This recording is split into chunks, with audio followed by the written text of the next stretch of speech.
ప్రముఖ దైవ సేవకులు పాస్టర్ ప్రవీణ్ పగడాల మృతికి నిరసనగా తెనాలిలో పలు క్రిస్టియన్ సంఘాలు శాంతి ర్యాలీ నిర్వహించారు.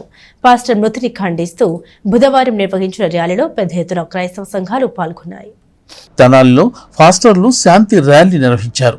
ఈరే new life family worship centre church ఆధ్వర్యంలో చెంచుపేట ఉమేష్ చంద్ర విగ్రహం నుండి మార్కెట్ సెంటర్, బస్టాండ్, రజక చెరువు, గాంధీ చౌక్, టౌన్ చర్చి మీదుగా సబ్ కలెక్టర్ కార్యాలయం వరకు శాంతి ర్యాలీని నిర్వహించారు. అనంతరం సబ్ కలెక్టర్ సంజనా సింహకు వినతి పత్రం సమర్పించారు. ప్రవీణ్ పగడాల స్మారక శాంతి ర్యాలీ కొనసాగింది. ప్రవీణ్ పగడాల మృతిపై దర్యాప్తు వేగవంతం చేయాలని ఈ సందర్భంగా కోరారు.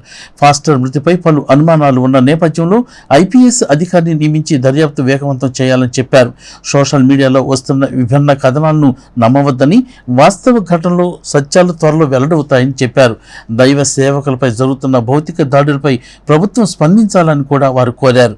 ఈ కార్యక్రమంలో తెనాలి టౌన్ ఫాస్టర్స్ అసోసియేషన్ అధ్యక్షులు బిషప్ కూచిపూడి అబ్రహం, కార్యదర్శి పల్లె శ్యాముల్, మండల ఫాస్టర్స్ అసోసియేషన్ అధ్యక్షులు రెవరెండు ఏ భానుప్రసాద్, తెనాలి క్రైస్తవ నాయకులు doctor K Sudheer Kumar, brother P I Prabhudas, brother Solomon, brother Ravuri Victor Paul, reverend D Martin Ludrababu, Tenali town pastors association coordinators brother Anand, reverend M Chittibabu, brother Abraham Reddy Boina, reverend మార్ఫు స్టీఫెన్ తదితరులు పాల్గొన్నారు.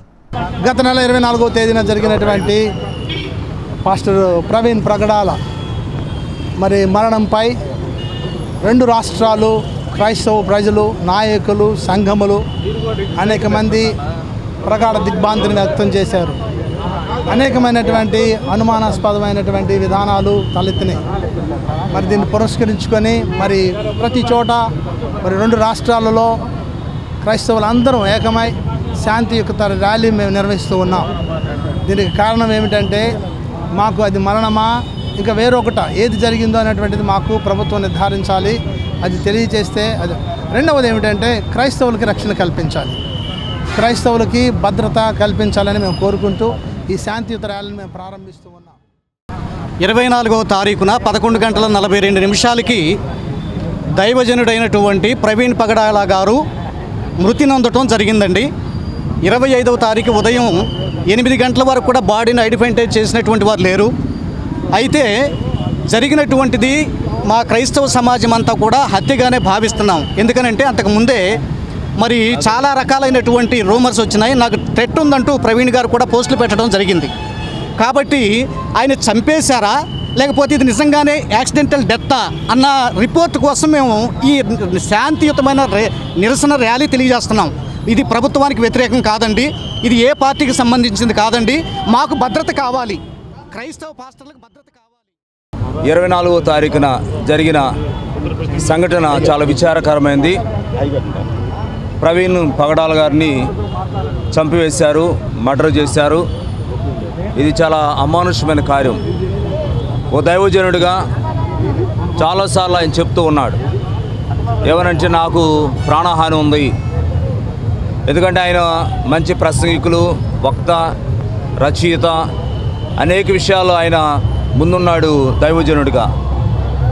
ఇది మేము ప్రభుత్వానికి వ్యతిరేకం కాదు, శాంతియుతమైన ర్యాలీ మేము చేస్తూ ఉన్నాం. రెండవ సంగతి, దయచేసి ఈ టెర్రరిజం అనేది మన ఇండియాలో పుట్టి వ్యాప్తి చెందింది. దీని యొక్క కోరలో ప్రపంచ దేశాలను నాశనం చేయాలని భారతదేశాన్ని గొప్ప విపత్తు పొంచి ఉందని గమనించాలి దయచేసి. మూడవదిగా, దయచేసి అందరూ బయటకు వచ్చి ఈ మతోన్మాదాన్ని అణిచివేయడానికి ముందుకు వెళ్ళాలని మనవి చేస్తూ, ప్రవీణ్ గారి విషయం ప్రభుత్వాలు, పోలీస్ శాఖ వారు న్యాయం చేస్తారని గమనిస్తున్నాను.